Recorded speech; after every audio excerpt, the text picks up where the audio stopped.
poem, okay, which was one of my favorite poems, which is called "The Road Not Taken" by Robert Forst. Okay, this is a very interesting poem and it is a world famous poem. In today's world, it is a very world famous poem. So I will explain it to you in such a unique way that you have never heard before.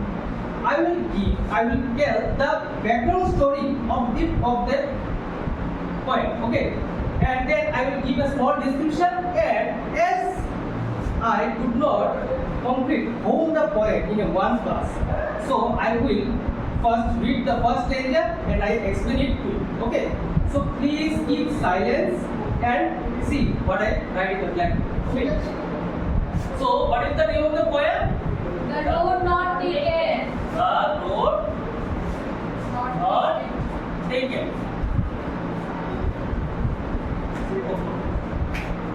Who wrote this poem? Robert Forst. Robert Forst.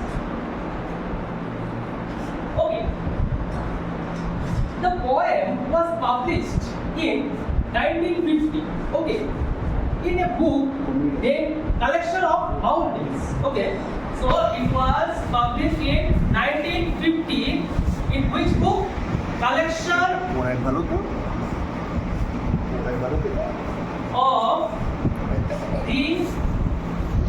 Mountain.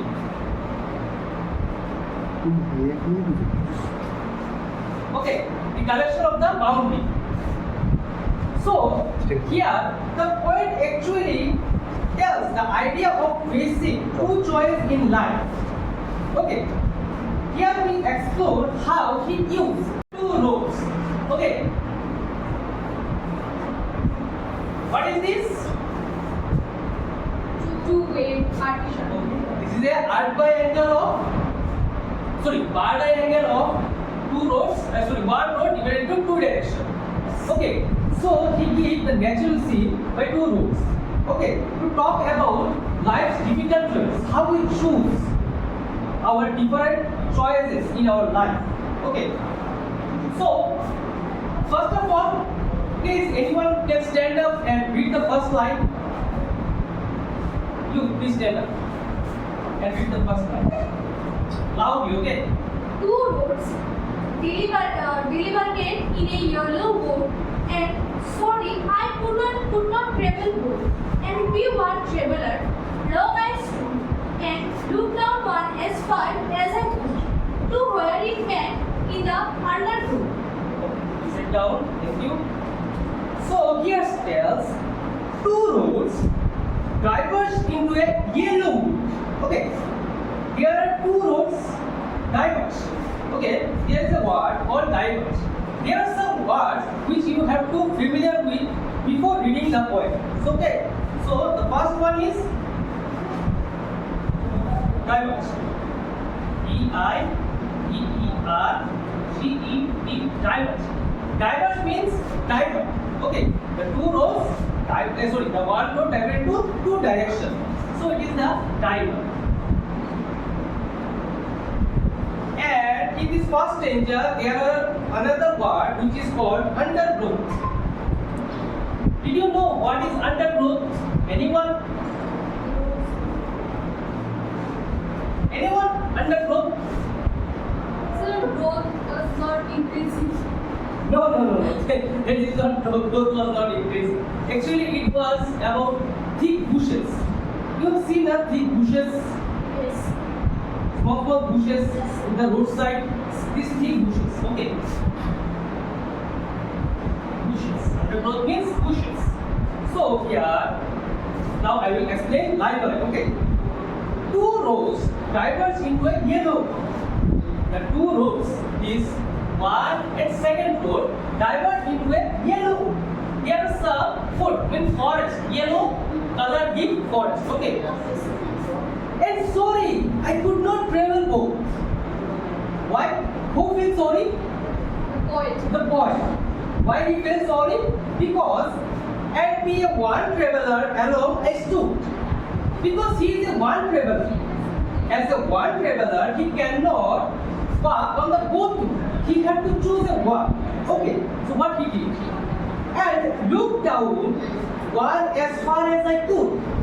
He what do? He looked down as far as he could. Okay, and where it bends in the in the undergrowth, and the roads were one of the road. Okay, this is the left road and this is the right road. Okay, this road was safe. According to him, this was not safe and visible. Okay, but the other road was full of thick bushes. Okay, this undergrowth, full of undergrowth. So when we see the both roads, we see that this was visible and feel safe, but the other road was what? Full of bushes, undergrowth. So actually there is a very interesting story behind the point. Now I will describe you the interesting story. I will tell you the interesting story. What? Actually, the poet Robert Forst, where he the year between 90s and 1950. Okay, in that time he was seated in London. Okay, here he made many friends. So those friends of them, there is a one his closest friend called Edward Thomas. Who? Edward Thomas. Edward Thomas. Thomas. Okay. Edward Thomas was his closest friend. How they became close? Actually, in London, in the evening, they always used to work together. After many conversations, they become very close. Yes, they become no, not best friends. They are close friends. It is better than best friend. Okay, they become close friends. So, unfortunately, in 1915, Robert Forst returned back his home, which was New Hampshire. Okay, in New Hampshire, he returned back to his home.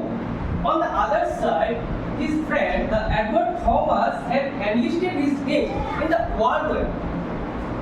That is called the Battle of Paris, and spent his 2 years, and then unfortunately he died. Okay, so here Robert Forst had known much of things about Edward Thomas. So Robert Forst believed that the decision to enlist his name in the World War I is the wrong decision. It's the very, very wrong decision of his life. Okay, it was wrong because he served 2 years of his life and unfortunately he was died. So that is why he wrote this poem, The Road Not Taken, dedicated to his friend Edward Thomas. Okay. So this was the behind the story of the poem. So everyone understand? Yes, sir. Is there any problem? No, sir.